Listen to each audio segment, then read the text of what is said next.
Hello, I am going to do a review video here on the Honda EU2200i's. Start off by saying that I don't do review videos. As you'll be able to tell from this one, I've never actually done one and I don't have a YouTube channel or anything like that. So start out by saying that, like I said, I'm not an expert. I've been in the generator market now for about the last year and really trying to decide what I wanted to get. When I heard about the new EU2200i's, I, like everybody else, I jumped on YouTube to try to see if there's any videos and learn a little bit about them. And because they're so new, there's really nothing out there yet. Not too many videos yet about them. So I thought, well, since I got them today, I could post a little video, and if it helps anybody else out with their buying decision, then awesome. So in this video, I'll just talk a little bit about kind of the upgrades of this new model. I'll also talk about why I decided to go with these models over other options. So like I said, this is the new EU2200i. This replaces the old EU2000i, which I'm sure everybody's familiar with. I was kind of in this generator market. Me and my wife bought a new travel trailer last year, and we found out real quick that we didn't want to be so limited or to campgrounds with power. And we had done a couple trips where we didn't have power, and I learned really quick that we were going to need some generators. So if you're looking for them, generators to power your home, these aren't going to be it. But if you're looking for portable generators, to power your travel trailer, or sorry, that was Joey. To power your travel trailer, these are great for that, and that's kind of the segment that I was in. So a little bit on the upgraded features. So obviously you go up from the 2000 to the 2200. So now you have 2200 watt startup. When you have them combined, you're pushing about 3600 watts startup. As you can see here, because I'm doing the travel trailer setup, I bought the companion model and I'm doing a parallel setup with the standard 2200i. And like I said, when they're running together, they're giving you about a run wattage of about 3600. Some new features too. They've added, and this is actually really cool, because when I was first looking at the 2000s Hondas, I was comparing them to the Yamaha 2000. And one of the things that the Yamaha had that I thought was really cool was the fuel shutoff valve. And that's great, obviously, for maintenance. And you can run the fuel out, get all of the carb if you're going to store it. So that was kind of persuaded me towards the Yamaha, but now the new Honda has introduced that feature, and that's right there. So obviously engine on, fuel shut off, and then off. So it's really nice. You turn the fuel shut off and just let it run out. Another feature that they say they've upgraded is the oil fill or oil drain plug, if you will. They kind of listened to their customers on the 2000. A lot of people would complain that the setup was kind of not easy to drain the oil, not easy to add oil, so they've apparently adjusted that.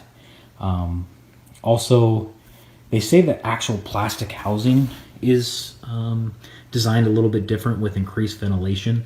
It's supposed to help with cooling of the engine and, better running, better fuel economy, all that stuff. I don't know specifically if that's true or, but that's what they say.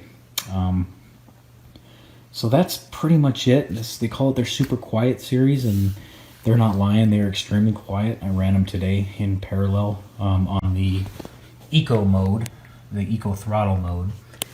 And that's supposed to kind of allow you to have the most fuel efficient mode when you're not running your max wattage. And it was super quiet. I mean, I was shocked at how quiet it was. When you turn that off, they do kick up a little bit, and they do get a little bit louder. So like if you're running your AC and your microwave and do all those things, and you want to turn off that eco mode, it does increase the sound, but still it's still quieter than like a lawnmower or something like that. So that's pretty sweet. As far as the fuel capacity, I think it's 0.95 gallons, so a little bit under a gallon. And then I think it was like 0.3 gallons per hour that it would burn on the eco mode. Again, don't quote me on those numbers. I'm not an expert. That's just kind of what my understanding of it was. So yeah, super fuel efficient. Now I'll talk a little bit about kind of why I decided on these. Like I said, I was looking at a few different models. I was looking at the Honda 2000s. I was looking at the Yamaha 2000, and I was really looking pretty hard at the Honda 3000 model. And I originally thought that that's kind of the route I wanted to go. I liked that it was just all one unit.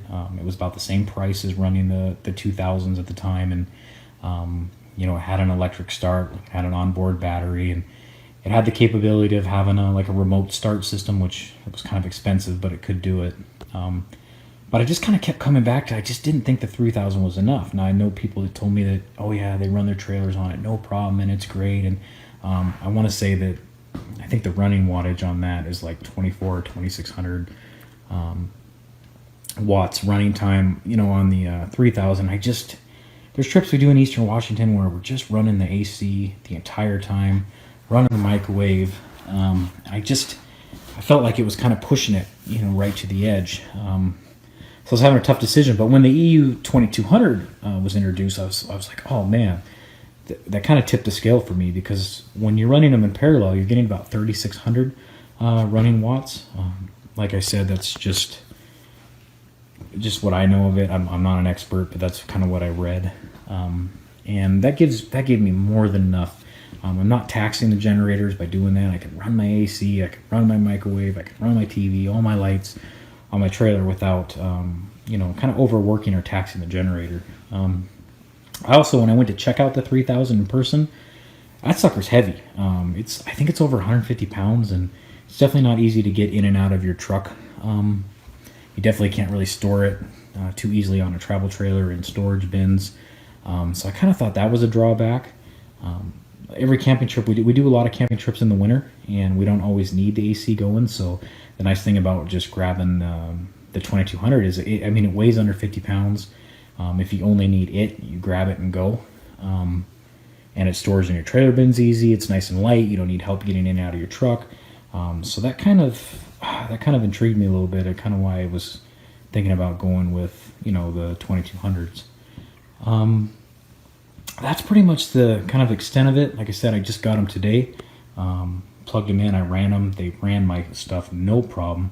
I cranked the AC up, had the refrigerator on, I had my microwave going, and they didn't even surge or anything. You know, they just nice and powered them no problem. So I hope this video helped. Like I said, I don't know a whole lot more about them, but I can tell you so far I've been super happy with them, especially as quiet they are. And if you're doing it for an RV application, like I said, I suggest that you just stick with this over the 3000. I think it's kind of a better way to do it. So like I said, I hope this helps. You know, feel free to leave in the comments any additional information that I didn't go over. Like I said, I'm a novice when it comes to these things. So I hope this video helps. All right, thanks. Good luck.